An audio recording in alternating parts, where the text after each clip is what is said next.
You ask Tiger to solve. This deals with linear equations with one unknown. The final result is x equals 6000. Let's solve it step by step.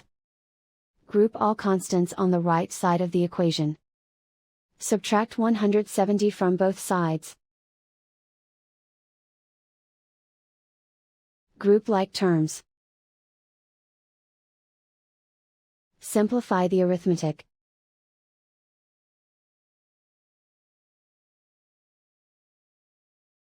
Isolate the x. Divide both sides by 0.025. Simplify the arithmetic.